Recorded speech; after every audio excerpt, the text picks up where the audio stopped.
Selamat malam warahmatullahi wabarakatuh. Salam. Perkenalkan saya Rizal dari BPPT. Fungsionalnya masih rekayasa muda atau junior engineer di Pusat Teknologi Farmasi dan Medika BPPT. Langsung saja singkat tentang perjalanan saya. Riset saya di ITB 2008 lulus dari Sekolah Farmasi ITB, kemudian lanjut ke lulus 2008-2009 langsung masuk ke CPNS BPPT di Pusat Teknologi Farmasi dan Medika. Kemudian 2004 setelah 5 tahun bekerja lanjut S2 di sini insya Allah sampai PhD. Kemudian sedikit tentang riset history di Farmasi ITB, saya tentang farmakologi, jadi ngetes efektivitas obat ke tikus. Jadi lebih banyak main ke hewan percobaan. Kemudian riset di BPPT lebih banyak pindah bidang. Agak shock juga di awal, di BPPT lebih banyak kerja di lab teknologi farmasi atau bahasa gampangnya formulasi. Ini sedikit tentang riset yang saya lakukan, yang utama dua terbaik lah yang menurut saya pantas dibanggakan.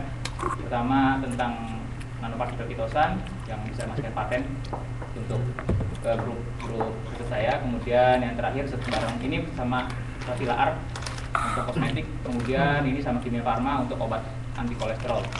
Kemudian sekarang di Tokodai lebih ke obat kanker. Jadi dari kosmetik, antioksidan di sini, kemudian ke anti kolesterol. Di sini lebih ke arah anti kanker.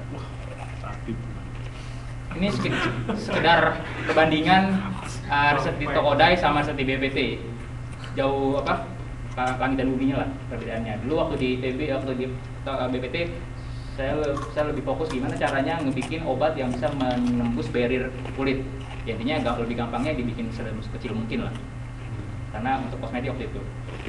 Tapi jangan kekecilan juga, karena kalau kekecilan dia bisa lolos sampai ke pembuluh darah. Kemudian waktu sama Kimia Farma masih di nano medicine juga, cuma gimana caranya ningkatin kelarutan, karena semakin kecil ukuran partikel semakin tinggi kelarutannya. Obat itu kelarutan parameter sangat penting, karena kalau dia nggak larut dia nggak bisa bekerja di dalam tubuh. Nah, kalau di Tokodai riset saya lebih ke obat anti kanker. Ini sekilas tentang ilustrasi gimana kerja obat saya. Saya ngebikin polimernya. Polimer tadi seperti saya bilang, polimer yang bisa melarutkan obat, karena mostly obat-obat baru yang dikembangkan itu tidak larut dalam air. Saya nyambungin ini polimer yang biru, ini obatnya. Ketika di darah dia larut di pH 7,4, pH normal.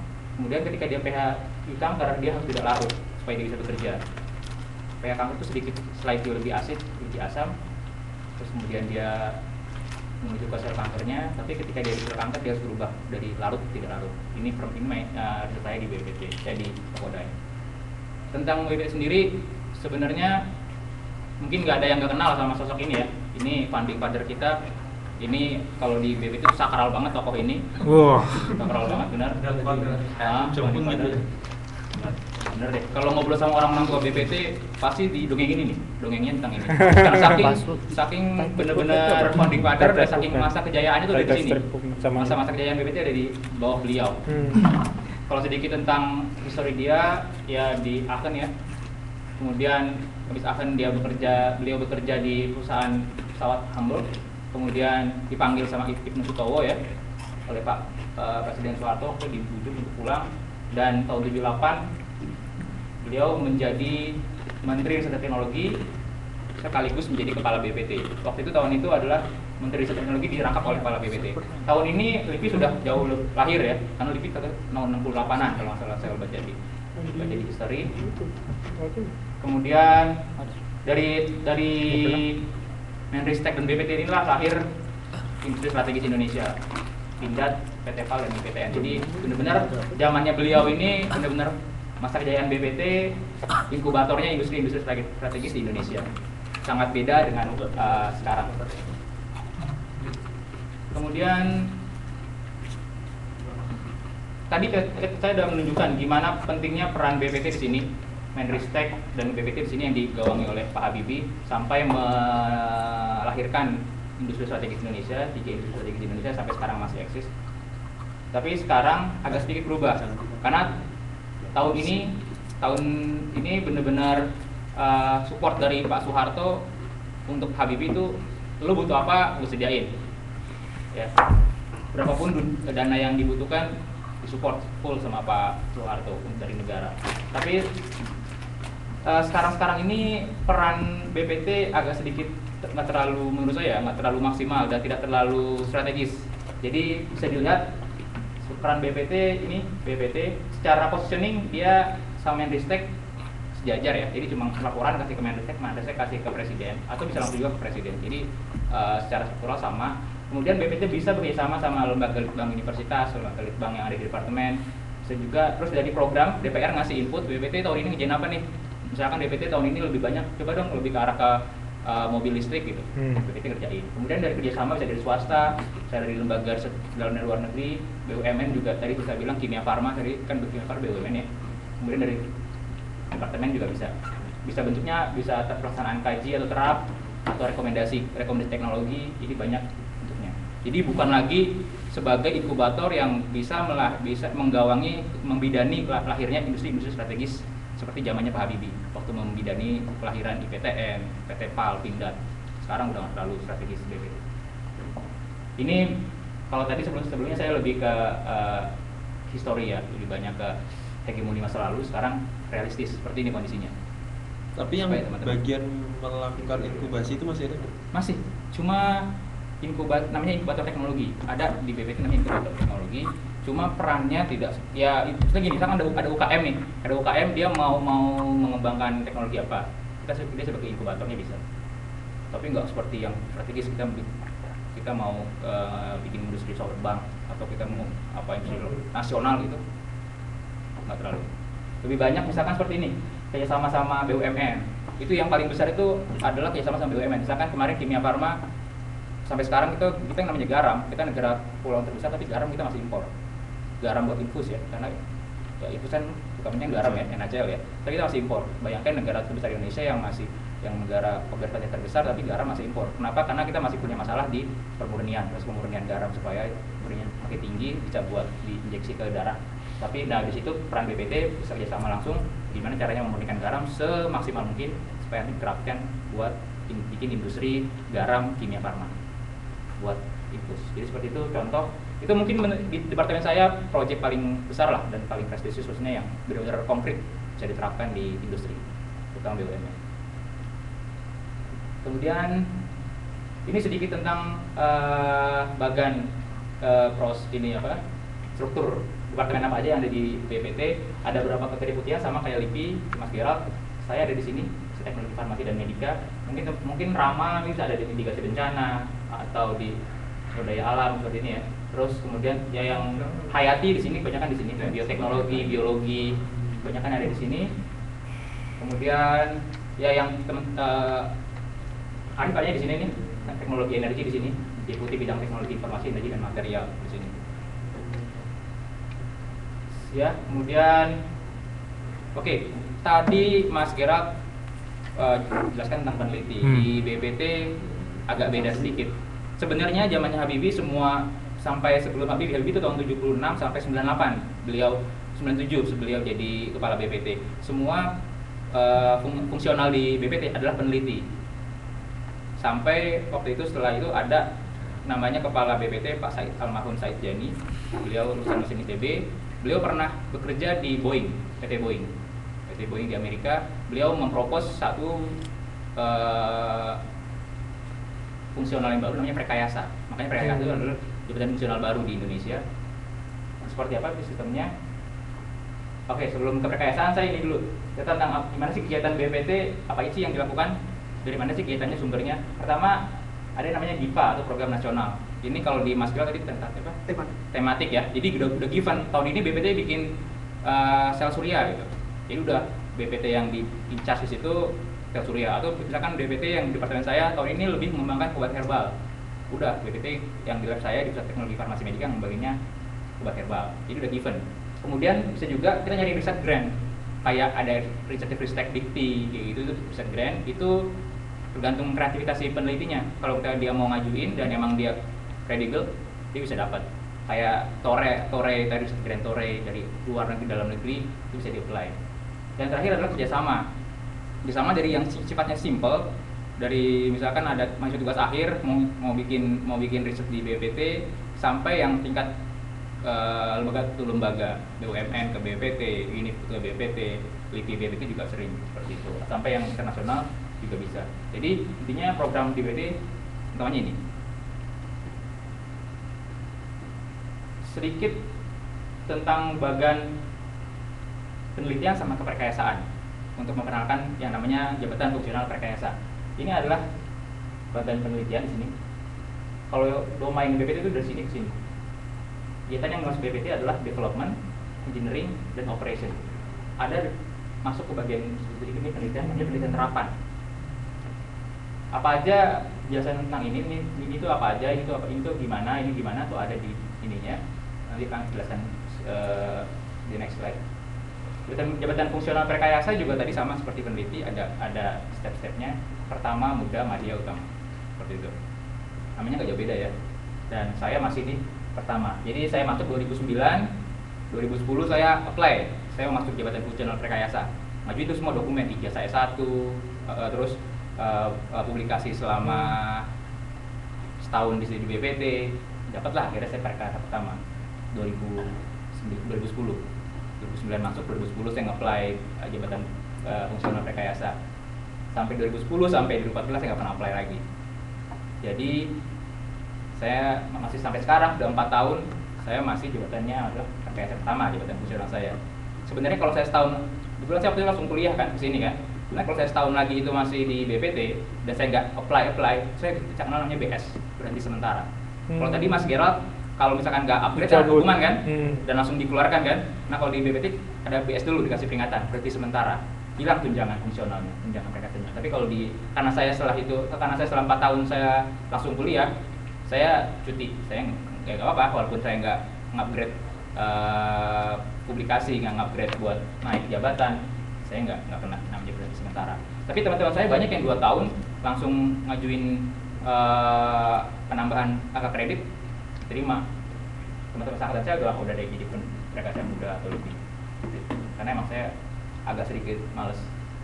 Ya pulang-pulang kan langsung kompak ya. Insya Allah. Yang itu ada yang publikasi di sini bisa? Apa? Publikasi di sini bisa diklaim. Jadi selama saya di sini saya bisa lompat. Wah, utama. Yang itu ada sama dosen ya? Dosen nggak boleh. Perkayasa pertama, tingkat 1, tingkat 2 kita ada nggak? Nggak ada. Oh nggak ada? Nggak ada. Jadi ini tuh bener-bener nge-refer dari apa? Pertama ke muda itu 4 tahun. Normalnya 4 tahun. Dia 4 tahun. Poinnya gitu. Ada juga poinnya kayak Mas Gerald ada, enggak beda. Perkayasa itu beda sama LIPI. Kalau utama bro? Ntar ada poinnya. Gimana berapa poin harus naik ke saya. Mantap. Oke, tadi kan lagi galau nih. Tadi kan ada ini ya, poin-poin ini ya, penelitian terapan itu apa aja, pengembangan itu apa yang aja, penting tuh itu apa aja. berapa tahun sampai jabatan tertinggi. Saya jelaskan sedikit. Ini ada penjelasan detailnya. Kalau yang namanya penelitian terapan itu apa aja ini. Jadi kalau penelitian dasar itu nggak boleh di BPT. Kita nggak boleh melakukan penelitian dasar. Even kita nggak akan dikasih namanya grant buat penelitian dasar. Kita nggak dikasih izin buat ngakuin penelitian dasar. Jadi kita dikasih izin buat melakukan penelitian yang tadi dalam rangkup masih mencakup dalam poin-poin ini. Jadi ini saya sendiri sampai sekarang masih nggak ngerti, karena menurut saya kalau riset di bidang saya yang masih banyak bersinggungan dengan penelitian dasar itu sulit memakai konsep ini. Itu benar-benar konsep ini tuh berlaku buat yang engineering banget lah. Makanya terapkan diambil dari gimana Boeing itu diproduksi. Mungkin bidangnya Arif pas banget, misalkan bikin pilot plan energi apa gitu. Tapi kalau yang menurut saya apa yang saya kerjakan di lab itu agak sulit diterapkan prinsip perkayasaan ini. Karena banyak overlay antara departemen saya sama teman-teman yang di LIPI. Misalkan uji aktivitas anti kolesterol dari ekstrak jambu biji gitu misalnya. Itu agak sulit menerapkan sistem seperti ini, sistem perkayasaan seperti ini. Menurut saya banyak overlap antara apa yang saya kerjakan dengan apa yang teman-teman kampus kerjakan. Tapi mungkin di bidang yang lain mungkin jauh sangat bisa diterapkan, bisa banget masuk banget nih ke teknologi perkayasaan ini. Tapi kalau menurut saya sih jika saya sendiri ya, penilaian saya sendiri agak sulit. Dalam artian penelitian itu harus bisa langsung diaplikasikan. Itu diferensiasi antara LIPI sama BPT. Makanya di BPT itu nggak ada ilmu sosial. LIPI ada ilmu politik kan? Nah kalau di BPT nggak ada. Ikrar Nusa Bakti. Nah, Ikrar Nusa Bakti. Ini cuma tambahan lagi. Pengoperasian itu apa aja sih? Video operasional, produksi, prototype. Oh, gitu. ini LIPI politik. Kok pengamat itu? Nah, kalau di LIPI yang saya lihat itu spesifiknya sama, hampir sama kayak di kampus. Sampai sama apa yang dikerjakan tim riset yang dari kampus, guru riset di kampus. Saya kan pernah gabung 6 bulan jadi riset asisten di kampus. Ya hampir sama lah yang di kampus itu seperti itu. Cuma kalau di BPT itu menurut saya sih menjelimet karena saya nggak terbiasa dengan itu waktu itu dan sampai sekarang pun masih menjelimet. Jadi seperti ini sistemnya. Kalau di LIPI mungkin ada kepala program, terus kalau di BPT sama juga kepala program, manajer. Misalkan saya gini nih, saya kan masih kacung kampret ya. Apa sih? masih benar-benar basic banget dan Mau masuk video loh. ya nggak apa, emang masih kacung kampret kok. Saya di awal nih, jadi komentar ya. kalau misalkan di riset itu kan enak ya, kita bisa freedomnya itu tingkat kebebasannya itu tinggi banget gitu. Tapi kalau di BPT, tingkat kebebasan itu agak dibatasi. Kita nggak bisa melakukan apa yang kita mau, tapi kita harus melakukan apa yang leader kita suruh. Itu benar-benar harus dibuktikan. Ada lembar instruksi. Kita nggak boleh bekerja sebelum ada lembar instruksi. Prosedur by prosedur. Prosedurnya itu benar-benar step by step banget. Yes, benar-benar diaplikasikan ketika pesawat mau dibikin gitu. Nggak bisa serampangan. Benar-benar prototype yang akan dibikin. Cuma sekali lagi kalau apa yang saya lakukan di lab ini ya agak sulit untuk menerapkan sistem ini. Mungkin sekali lagi kalau teman-teman di BPT yang lain mungkin bisa. Tapi kalau saya secara operasional di lab itu benar-benar susah untuk akhirnya saya mengakali sistem ini. Jadi ketika saya bekerja dulu dengan tingkat freedom yang tinggi, hari ini saya kerjanya inilah. Walaupun sebelumnya belum ada instruksi dari atasan, saya kerja aja dulu ini. Nanti atasan saya bilang, Bu, saya bakal kerjain ini aja. Tolong Ibu sediain instruksi untuk kerjaan ini. Akhirnya kali seperti itu dan nggak masalah juga sih. Seperti itu. Jadi praktikal mengakali sistem gitu. Nah, bukan praktek mengikuti sistem, tapi praktek mengakali sistem. Kita tingkat adaptasinya tinggi sekali loh. Itu. Seperti itu. Zal, kalau di BPPT yang masih peneliti ada kan? Ada sekitar 10% mungkin ada. 10%. Karena Yang semua waktu kaya, Pak? 2009 itu semua semenjak ada fungsional rekayasa yang sudah jadi peneliti di push untuk passing namanya, pindah dari peneliti ke rekayasa. Tapi yang baru tidak boleh jadi peneliti. Anak-anak baru itu nggak boleh. Pak, saya malas jadi rekayasa, saya mau jadi peneliti aja. Nggak boleh. Tapi kalau yang udah peneliti, guru peneliti dari awal zamannya Habibie masih ada, dia harus dipush untuk pindah. Ada berapa sih yang belum pindah? Mungkin masih administrasi sedikit tapi 10%. Itu agak sedikit menyulitkan sistem karena di dalam sistem rekayasaan ini tiba-tiba nyulit peneliti di sini. Dia nggak bisa masuk ke dalam sistem rekayasaan ini. Kerjanya apa nggak jelas ya? Akhirnya kerjaannya dia, susah dimasukin karena rekayasa tuh sistemnya yang bisa diklaimkan ini lembar instruksi ini bisa diklaimkan, bisa di Poin ya? poin jadi poin. Tapi kalau peneliti kan dia nggak butuh ini kan. Berapa itu? Tapi ntar ada nilainya. Tapi kalau peneliti nggak butuh ginian kan. Akhirnya dia agak sedikit ribet untuk mengadaptasi dari sistem rekayasa, peneliti masuk ke sistem rekayasa. Tapi selama peneliti bisa dapat angka kredit, dia Nggak masalah. publish paper misalnya, nggak masalah kan?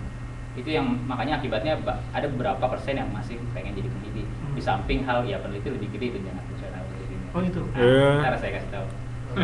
Ada mungkin itu alasan kenapa ada beberapa sebagian persen PNS di BPT masih kekeh nggak mau pindah passing jadi rekayasa. Iya lah. Peneliti. Oke, ini tadi sama ya. Nah, ini yang tadi seperti saya bilang poin. Mas Gerard, jadi nggak ada Mas. Rekayasa pertama tuh dibagi jadi lagi nggak ada. Saya itu 100 ke 150. Naik. Di 150. Sama ya 1050 gitu. Ah itu ada. Oh, ada itu. Sorry. Ternyata ada. Sama ya? Poinnya sama kok naik-naiknya. 1050 juga. Cuma ya Karena emang mungkin dia sadur Sama, dari sama. LIPI kali ya. Hmm. Karena kan ini sistem yang udah lebih lama ya. ininya lah, minta slide-nya masih juga. Sampai sekarang saya masih di sini. Dua Tapi di sini nggak ada publish paper internasional ya? Ada. Ini Hah? Bisa? salah satu ini poin yang tadi tabel yang tadi Mas Gerald tunjukin. Ini untuk yang rekayasa. Tapi ini saya nggak tunjukin semua, ntar kalau yang detailnya ada di ini. Ini gini. Tadi lembar kerja, lembar instruksi yang dikasih sama bos saya bisa diklaimkan nilainya dong. Lihat. Bisa. 0,0 berapa?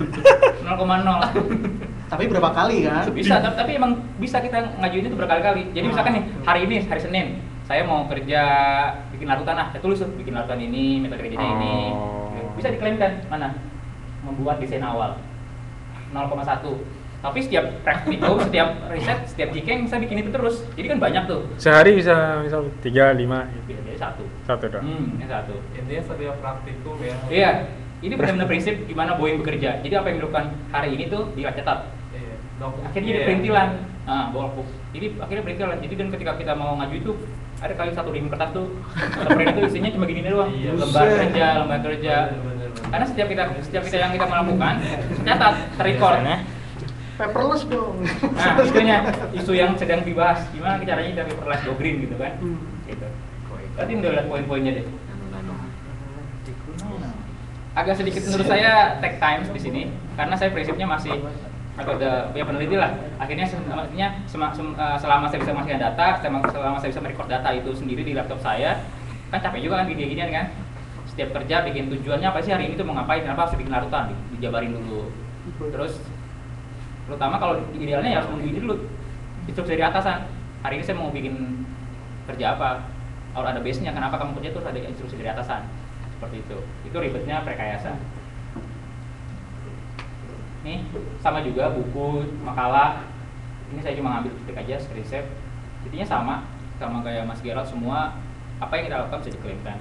Cuma poinnya lebih nggak terlalu tinggi. Misalkan kita kalau nggak salah sih nanti lihat di formnya, publikasi di orang-orang BPT itu poinnya tidak setinggi teman-teman di LIPI. Jadi misalkan sama-sama publish di Nature gitu ya, poin yang didapat Mas Gerald 40. lebih tinggi 40. Tapi kalau poin BPT enggak. Tapi kalau misalkan paten, BPT lebih menghargai paten. Seperti itu. Jadi benar-benar yang bisa langsung diaplikasikan. Kalau paten yang membiayai jangan. Paten itu apa nih? Pendaftaran paten, pendaftaran paten full BPT. Nah, dibiayai. Kemarin tapi ini juga masalahnya klasik sama kayak teman-teman LIPI. Paten banyak nih, ada 2000. Tapi yang Tapi yang aplikasi cuma berapa? Akhirnya dia membebani BPT. Karena ada biaya maintenance paten kan tiap tahun kan. Itu yang harus jadi akhirnya selama akhir-akhir ini BPT selektif. Jadi semua departemen bisa ngajuin paten di BPT. Tapi BPT harus selektif mana yang bisa bisa diaplikasikan. Jadi nggak semua karena bayar awal aja udah berbayar kan. Belum lagi maintenance-nya. Akhirnya BPT selektif. Kebalikan sama LIPI berarti. Kalau LIPI malah sedikit yang ke paten. Sedikit yang Karena paten. lebih suka publish paper aja. Karena lebih mudah Mas. Kan 3 tahun udah bikin paten itu. Dari mulai kerja sampai publish accepted paten itu hampir 3 tahun. Tapi ya kalau yang di LIPI nggak harus sampai accepted Mas, udah bisa dihitung. Bisa dihitung ya? Submit udah bisa dihitung. Kalau saya harus accepted. Dan nilainya dibagi rata gitu langsung. Grupnya misalkan ada 5 orang nih yang terlibat, udah. Jadi nggak ada proses kayak first author, second author. Kalau BPT enak gitu kan, yang benar-benar bagi rata. Oke, saya sedikit banyak ke curcol kalau ya slide ini ya. Birokrasi, ya tadi seperti Mas Berat bilang, lebih banyak di text time di administrasi. Dari mulai pencairan dana, kita mulai Januari start tahun anggaran, tapi uang bisa keluar Maret. Tapi di November udah ditagih laporan.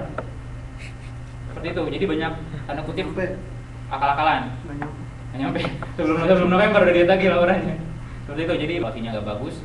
Ya konkret energi mungkin